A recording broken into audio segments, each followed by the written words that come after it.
மாபெரும் ஒரு infrastructure development Chennai பொறுத்த மட்டும். ஓகே, அந்த மாதிரி ஒரு இன்ஃப்ராஸ்ட்ரக்சர் டெவலப்மெண்ட், அந்த மாதிரி ஒரு பிளான்ட் ரோடு வந்து பார்த்தீங்கன்னா சென்னையிலே எங்கேயும்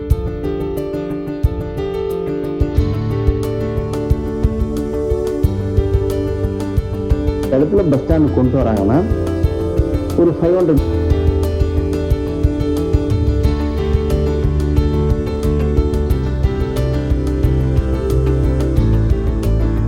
okay, shopping mall, hotels, IT companies, so கவர்மெண்டோட ஆஃபீஸில் சிஎம்டி ஆஃபீஸில் வந்து பார்த்தோன்னா அங்கே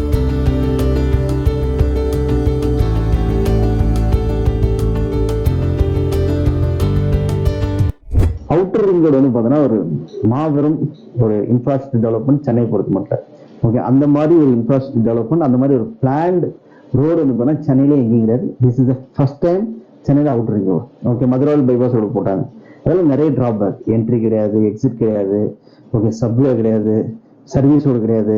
ஸோ இங்கே தாம்பரத்துலன்னா எகைன் வந்து பார்த்தோன்னா மதுரையில் தான் போய் இறங்கும். ஸோ அந்த ரோடுனால எந்த ஒரு அட்வான்டேஜுமே இல்லை, எந்த ஒரு கமர்ஷியல் டெவலப்மெண்ட்டுமே இல்லை. பட் ஒன்லி வந்து பார்த்தா ரோடுன்னு இருக்கு, அவ்வளோதான். ஓகே, அதில் என்னென்ன டிஸ்அட்வான்டேஜ்லாம் இருந்ததோ ஸோ அதெல்லாம் வந்து பார்த்தீங்கன்னா இப்போ இந்த அவுட்டர் ரிங் ரோடில் கிளியர் பண்ணிருக்காங்க. ஓகே, ஸோ அதில் சர்வீஸ் ரோடு இல்லாமல் இருக்குது, இல்லை சர்வீஸ் ரோடு கொடுத்துருக்காங்க. சப்வேஸ் நிறைய இல்லாமல் சப்வேஸ் கொடுத்துருக்காங்க. என்ட்ரி இல்லை, எக்ஸிட் இல்லை, எங்கே வேணாலும் ஏறலாம், எங்கே வேணாலும் இறங்கலாம். அந்த மாதிரி என்ட்ரி எக்ஸிட் இல்லாமல் என்ட்ரி எக்ஸிட் கொடுத்துருக்காங்க. இது ஒரு பியூட்டிஃபுல்லான ப்ராஜெக்ட்.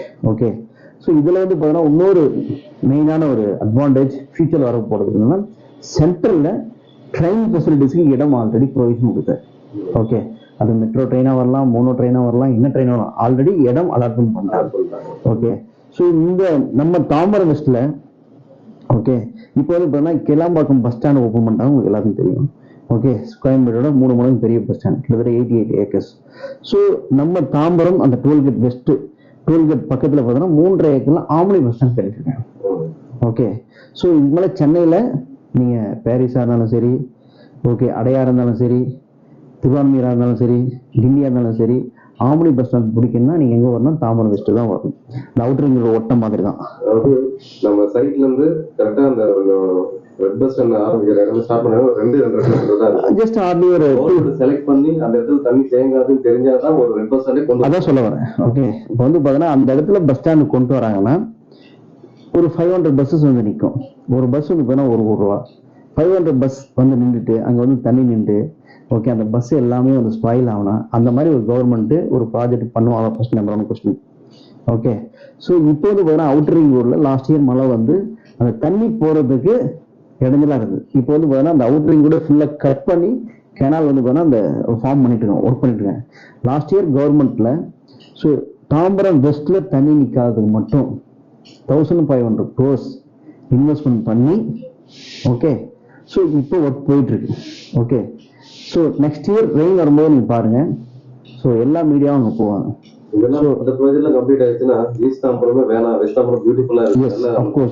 எல்லாருமே பார்த்தோன்னா இதுல வந்து பார்த்தீங்கன்னா தாம்பரம் ஈஸ்ட் இன்னைக்கு வந்து பார்த்தீங்கன்னா 8000 rupees per square feet போகும். இங்க வந்து பார்த்தீங்கன்னா 3000 rupees. ஸோ இதுக்குள்ளதான் ஸ்கொயர் ஃபீட் ரேட் இருக்கு. பட் தாம்பரம் வெஸ்டோட இப்போ நடக்கிற டெவலப்மெண்ட் வந்து பார்த்தீங்கன்னா இங்கே ஃபாஸ்டான டெவலப்மெண்ட் லைக் இந்த அவுட்டர் ரிங் ரோடு, இந்த bus stand. Outer ring road நான் சொன்னேங்களா, அதில் வந்து பார்த்தீங்கன்னா இன்னொரு பியூட்டி என்னன்னா அவுட்டர் ரிங் ரோட ஒட்டின மாதிரி 50 மீட்டர்ஸ் சிஎம்டி வந்து பார்த்தீங்கன்னா 800 ஏக்கர்ஸ் வச்சிருக்காங்க. ஓகே, அது என்ன பண்ண போறாங்க அப்படின்னா ஸோ நிறைய மல்டிநேஷனல் கம்பெனி கூட டைப் பண்ணி பெரிய பெரிய malls, okay, shopping mall, hotels, IT companies, இப்போ கவர்மெண்டோட ஆஃபீஸ் லைக் சிஎம்டி ஆஃபீஸே வந்து பார்த்தோன்னா அங்கே தான் வரப்போம். ஓகே, இந்த மாதிரி நிறைய டெவலப்மெண்ட் அந்த ரோடை ஒட்டி கவர்மெண்ட் கிட்ட லேண்ட் இருக்கு. ஓகே, இங்கே வந்து இன்ஃப்ராஸ்ட்ரக்சர் டெவலப்மெண்ட் நல்லா இருக்கு, கனெக்டிவிட்டி நல்லா இருக்கு, எங்கே வேணா ஈஸியாக போயிடலாம். இந்த பக்கம் வந்து பார்த்தோன்னா Tambaram Vandalur bus stand, Kilambakkam bus stand போனால் ஜஸ்ட் ஹார்ட்லி ஒரு 10 minutes நம்ம ப்ராஜெக்ட்னு சொல்கிறோம் ஸ்ரீசாய்க்கு. ஸோ இங்கே வந்து பூந்தமல்லி போனால் ஒரு 15 minutes போயிடலாம். ஸோ எங்கே வேணாலும் ஈஸியாக வந்து இந்த மாதிரி ஒரு கனெக்டிவிட்டியே கிடையாது. ஸோ சப்போஸ் ஓஎம்ஆர் போகணும், ஈஸியாக போகணுன்னாலும் வண்டலூர் கிளம்பாக்கரோட பிடிச்சா ஈஸியாக போயிடும். So one of the best connectivity road போட்டதுக்கு அப்புறம் ஃபார்ம் ஆயிடும். ஓகே, அவுட்டரிங் ரோடு கனெக்டிவிட்டி இல்லாதனால தான் வெஸ்ட் தாம்பரத்தை மக்கள் யாரும் வாங்காம இருந்தாங்க.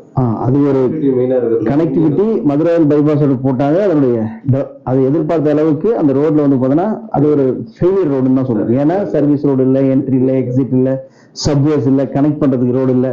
ஸோ அதனால தான் பார்த்தோன்னா இந்த அவுட்டரிங் ரோடு போடுது. ஓகே, இந்த அவுட்டர் ரிங் போட்டதுக்கு அப்புறம் இப்போ வந்து பார்த்தீங்கன்னா தாம்பரம் வெஸ்ட் ஒரு பூமிங்க